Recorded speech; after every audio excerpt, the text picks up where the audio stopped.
chicken cheeseburger. To start with, I want to make an onion, pepper, and tomato marmalade. To do that, you get one whole yellow onion, 5 shishito peppers, and a serrano on your cast iron on the grill on high heat, sauteing things off. Once they start to brown, you turn it down low and slow so these things have time to break down. Then you want to start preparing your fingerling potatoes.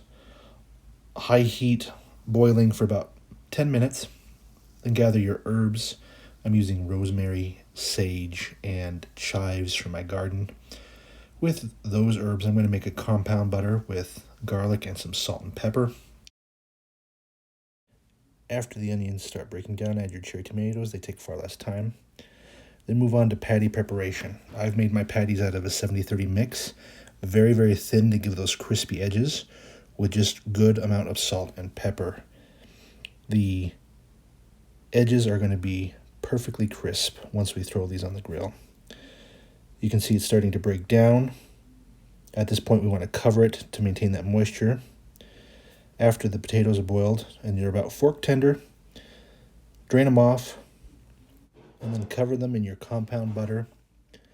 Let them sit there marinating in the butter and herbs and garlic, sucking that all in before we grill them.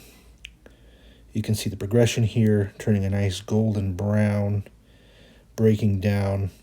It's going to be fantastic on the burger when it's done. So I split my grill into 2 zones, super high heat and low heat. Super high heat because these burgers are so thin. 1 to 2 minutes on each side to get that crisp char. Because they're thin and this is a highly fatty mix, you're going to get flare-ups. Try to avoid them, turn it down as needed, but it's going to happen. You can see they're starting to turn a perfect crisp golden brown on each side. Beautiful grill marks. Once that's done, you take your fingerling potatoes, put them on the high heat just to get some grill marks. Put these on the low heat and add your cheese. This is a beautiful Munster, a great melting cheese that I'm putting on the burgers. It has that nice stretch and mouthfeel as you eat it. Get your high quality potato bun, a golden brown on the low part of the grill. Look at that, melted cheese. Then add your dill pickles. Has to be dill pickles on this burger. Nothing else will work. Bread and butter is okay, but dill is the way to go. After you have your dill pickles, come back over to your tomato, onion, and pepper marmalade and layer that on. You can see how broken down it is. It's not a jam quite yet, but in this consistency, you still kind of get individual parts and feel as you're eating it. Once you're loaded up with the pickles and marmalade, delicious. I like a classic yellow mustard or a full grain brown mustard. Today I'm going with yellow. There you have it. This burger needs nothing more. It is perfect. The meat is thin and crispy.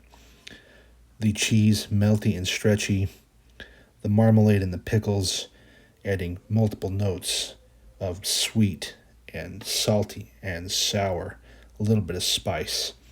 The potatoes are chewy with a crispy exterior. You can taste the herbs, the salt, the butter. Fantastic. You will not get something better.